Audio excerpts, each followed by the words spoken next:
Escucha el sonido del agua golpeando el metal. Ese es el sonido de la derrota. Carlos sentía cómo el frío le mordía los huesos mientras sostenía una caja de cartón que se deshacía entre sus manos. Dentro, los restos de una dignidad de 5 años, una taza rota, un reconocimiento arrugado y el silencio de sus compañeros que bajaban la mirada. Entonces, la puerta de cristal se abrió con un siseo neumático. El señor Garrido no salió a despedirse, salió a marcar territorio. Con un movimiento lento, sacó un pañuelo de seda, se limpió los zapatos y miró a Carlos como si fuera una mancha de aceite en el asfalto. «Gente como tú no pertenece aquí, Carlos. Ensucio el piso solo con verte. Hazme un favor y desaparece antes de que llame a seguridad para que limpien la basura». Carlos no respondió. En ese momento, las palabras no tenían valor. Se dio la vuelta y comenzó a caminar. A los pocos metros, el fondo de su caja cedió.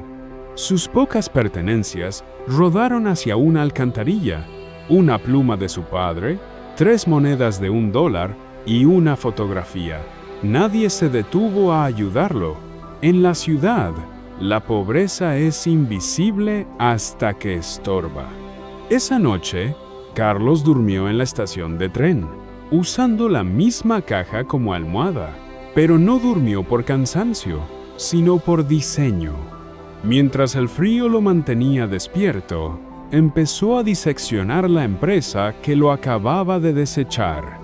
Apex Corp no era una empresa de logística, era un castillo de naipes construido sobre la explotación y el ego de un solo hombre. Aquí nace la pregunta que te mantendrá pegado a la pantalla. ¿Cómo puede un hombre que no tiene ni para un café hackear el sistema financiero desde un refugio para personas sin hogar? Pasaron 2 años. Carlos consiguió un empleo limpiando una universidad técnica por las noches. Mientras todos dormían, él se quedaba en la biblioteca, devorando libros de macroeconomía y lenguajes de programación que ya nadie usaba. Comía sobras de la cafetería para ahorrar cada centavo, pero no ahorraba para una casa ni para ropa nueva. Ahorraba para comprar tiempo de computación. En 2018, mientras el mundo hablaba de criptomonedas, Carlos estaba viendo algo que nadie más veía: las ineficiencias en los contratos de deuda de las medianas empresas. Carlos descubrió una falla legal en la estructura de propiedad de Apex Corp, una vulnerabilidad que el señor Garrido, en su arrogancia, había ignorado por décadas. Pero para explotarla, Carlos necesitaba $5 millones. ¿Cómo los consiguió sin pedir un solo préstamo? Mientras Carlos vivía en la sombra, el señor Garrido vivía en el exceso. El documental de su vida era una oda a la vanidad. Compró un yate, despidió a otros 200 empleados para ajustar los bonos de fin de año y se sentía intocable. La psicología del consumidor nos dice que el poder obnubila el juicio. Garrido dejó de vigilar quién compraba su deuda. Pensó que eran fondos de inversión extranjeros, nombres aburridos como Revenant Holdings. Lo que no sabía era que Revenant era una palabra que significa el que regresa de la muerte.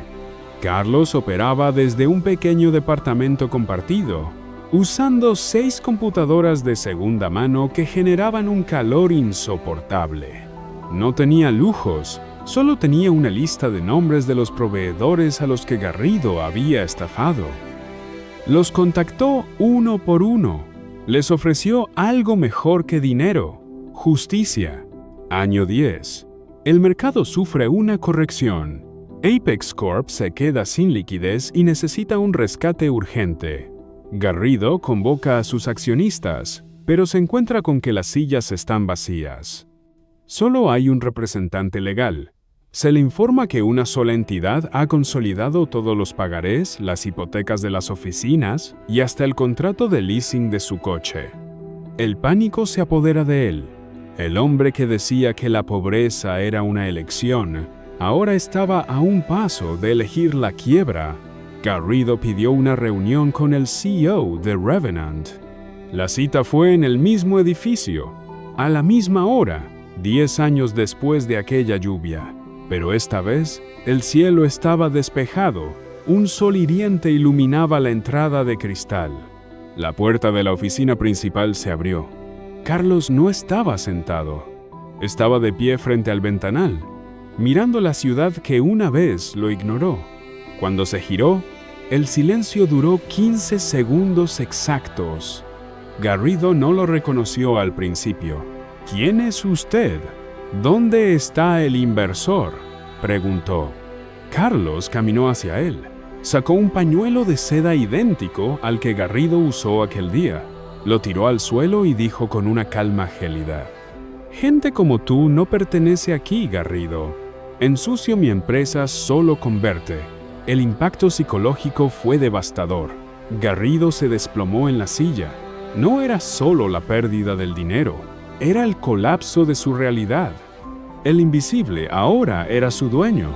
La venganza es un motor potente, pero es un combustible sucio. Carlos no destruyó la empresa, la transformó en una cooperativa. No se quedó para ver a Garrido sufrir, porque entendió que el odio lo mantenía atado al pasado. La verdadera victoria no fue comprar la empresa, fue el momento en que se dio cuenta de que ya no necesitaba la aprobación de hombres como Garrido. El éxito es la mejor venganza, pero la paz mental es la única victoria real. ¿Y tú? ¿Estás usando tu dolor para construir un imperio o para cavar tu propia tumba?